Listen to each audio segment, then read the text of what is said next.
upon thy commands, attentive to thy signals. Wilt thou that I now depart from the great assembly of men? I go, I give thee all thanks that thou hast deemed me worthy to take part with thee in this assembly, to behold thy works, to comprehend this thine administration. Such I would were subject of my thought, my pen, my study, when death overtakes me. Seemeth it nothing to you, never to accuse, never to blame either good or man, to wherever the same confidence in going forth as in coming in? This was the secret of Socrates, yet he never said that he knew or taught anything. Who amongst you makes this his aim?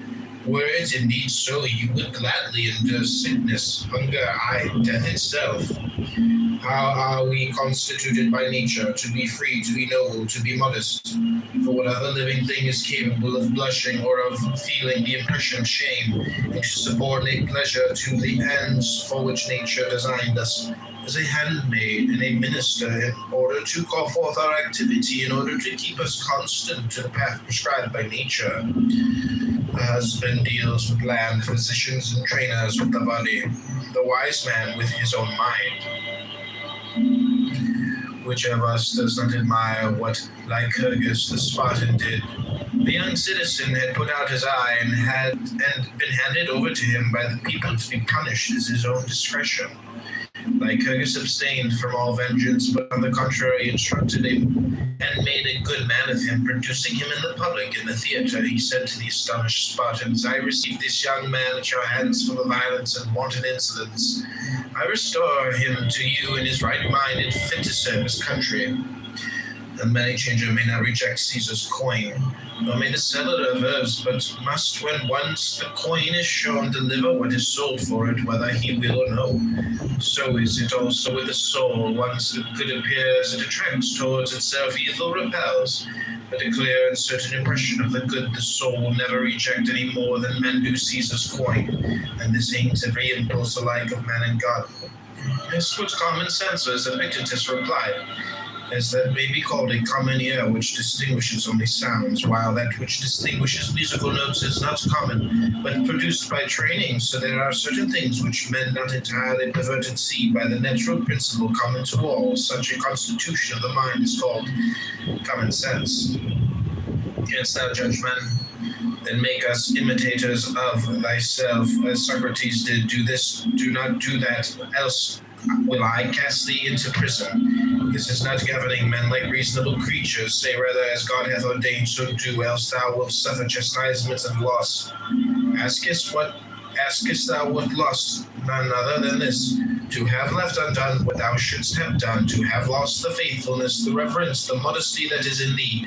Greater loss than this seek not to find. His son is dead. What has happened? His son is dead. Nothing more, nothing. His ship is lost. What has happened? His ship is lost. He has been haled to prison. What has happened? He has been haled to prison.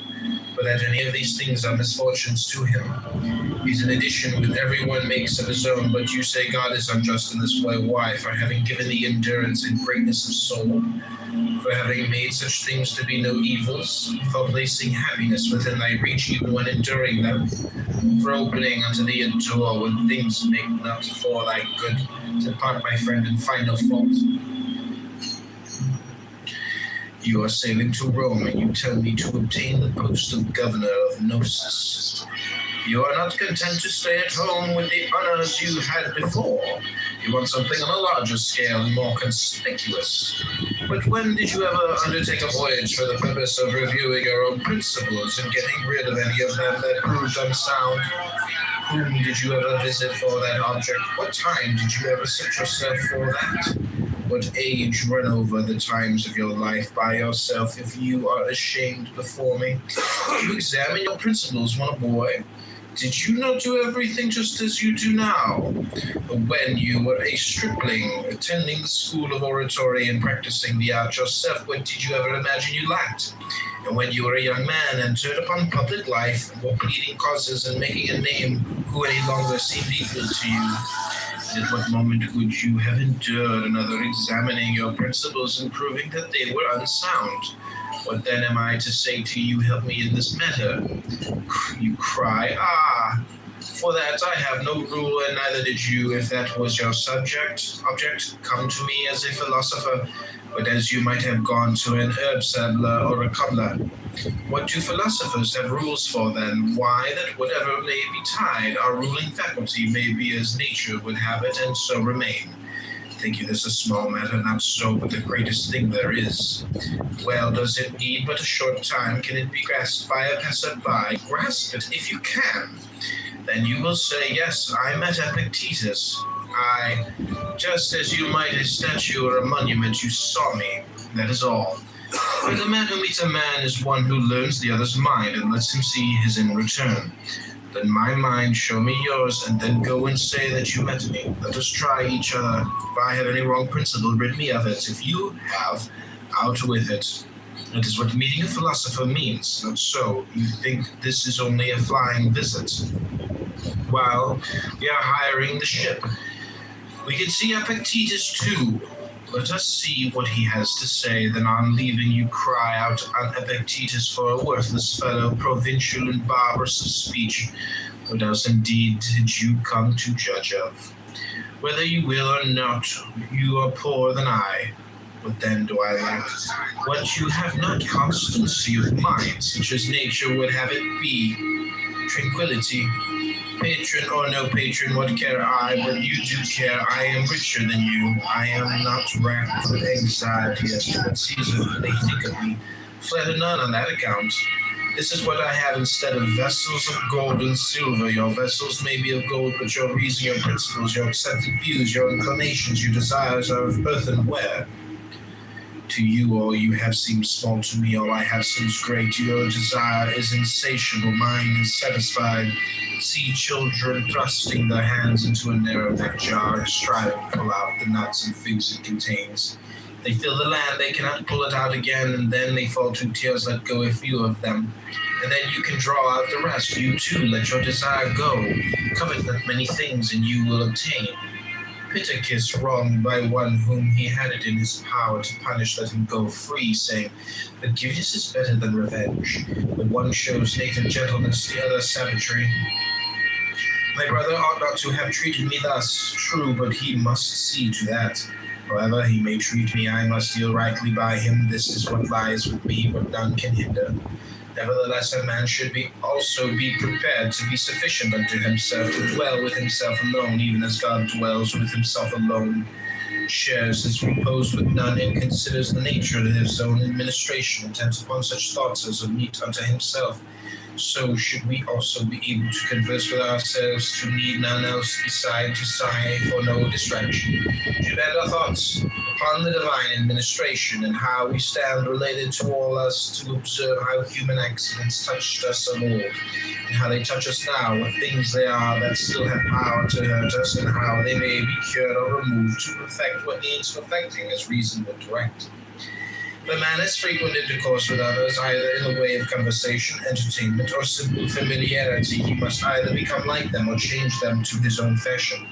A live coal placed next to a dead one will either kindle that or be quenched by it.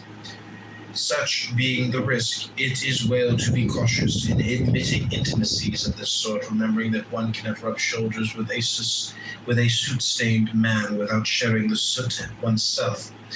What will you do, supposing the talk turns on gladiators or horses or prize fighters, or what is worse, on persons, condemning this and that, approving the others? Or suppose a man sneers or jeers or shows a malignant temper. Has any among us the skill of the lute player, who knows at the first touch which strings are out of tune and sets the instrument right? Has any of you such a power as Socrates had in all his intercourse with men, of winning them over to his own convictions? Nay, but you must needs be swayed hither and thither by the uninstructed. How comes it then that they prove so much stronger than you? Because they speak from the fullness of the heart. Their low, corrupt views are their real convictions, whereas your fine sentiments are but from the lips outwards. That is why they are so nerveless and dead. It turns one's stomach to listen to your exaltations and hear of your miserable virtue. that you prate up and down. Thus it is that the vulgar prove too strong for you. Everywhere strength, everywhere victory waits your conviction. In general, any methods of discipline applied to the body which tend to modify its desires or repulsions are good for ascetic ends, but if done for display, betray at once a man who keeps an eye on an outward show, who has an ulterior purpose and is looking for spectators to shout, "Oh, what a great man!" This is why Apollonius so well said, if you are bent upon a little private discipline, wait till you are choking with heat some day, and take a mouthful of cold water and spit it out again and tell no man. Study how to give as one that is sick, that thou mayest hereafter give as one that is whole. Fast, drink water, only abstain altogether from desire, that thou mayest hereafter conform thy desire to reason. Thou wouldst do good unto men, then show them by thine own example what kind of men philosophy can make, and cease from foolish trifling. Eating, do good to them that eat with thee. Drinking, to them that drink with thee. Yield unto all, give way, and bear with them. Thus shalt thou do them good, but vent not upon them thine own evil humor. Even as bad actors cannot sing alone, but only in chorus, so some cannot walk alone. Man, if thou art aught, strive to walk alone, and hold converse with thyself instead of skulking in the chorus. At length, think, look around thee, bestir thyself, that thou mayest know thou art. You would fain be victor at the Olympic Games, you say. Yes, but weigh the conditions, weigh the consequences then, and then only lay to your hand. And if it be for your profit, you must live by rules, submit to diet, abstain from dainty meats, exercise your body perforce at stated hours. In heat or in cold, drink no cold water, nor it may be wine. In a word, you must surrender yourself wholly to your trainer, as though to a physician. Then in the hour of contest, you will have to delve the ground. It may chance dislocate an arm, sprain an ankle, go down abundance of yellow sand, be scourged with the whip, and with all this sometimes lose the victory. Count the cost, and then, if your desire still holds, try the wrestler's life. Just let me tell you that you will be behaving like a pack of children, playing now at wrestlers, now at gladiators, presently falling to trumpeting and onto stage playing. And the fancy takes them for what they have seen.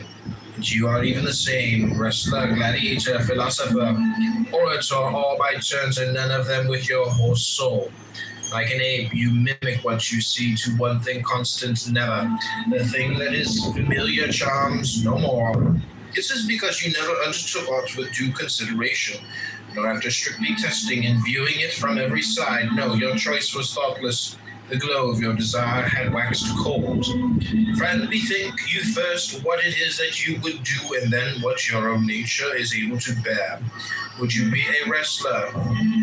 Consider your shoulders, your thighs, your loins. Not all men are formed to the same end. Think you to be a philosopher while acting as you do? Think you can go on thus eating, thus drinking, giving way in like manner to wrath and to displeasure? Nay, you must watch, you must labor, overcome certain desires, quit your familiar friends, submit to be despised by your slave, to be held in derision by them that meet you, to take the lower place in all things, in office and positions of authority in courts of law. Weigh these things fully, and then, if you will, lay to your hand, if as the price of these things you would gain freedom, tranquility, and passionless serenity. He that hath no musical instruction is a child in music. He that hath no letters is a child in learning. He that is untaught is a child in life. Can any profit be derived from these men? Aye, from all. What, even from a reveler? Why, tell me what profit a wrestler gains from him who exercises him beforehand. The very greatest, he trains me in the practice of endurance, of controlling my temper, of gentle ways, you deny it. What, the man who lays hold of my neck and disciplines loins and shoulders does me good, while he that trains me to keep my temper does me none. This is what it means, that knowing how to gain advantage from men is my neighbor bad. Bad to himself, but good to me. He brings my good temper, my gentleness into play. Is my father bad? Bad to himself, but good to me. This is the rod of Hermes. Touch what you will with it, they say, and it becomes gold. Nay, but bring what you will, I will transmute it into good. Bring sickness, bring death, bring poverty, and reproach, bring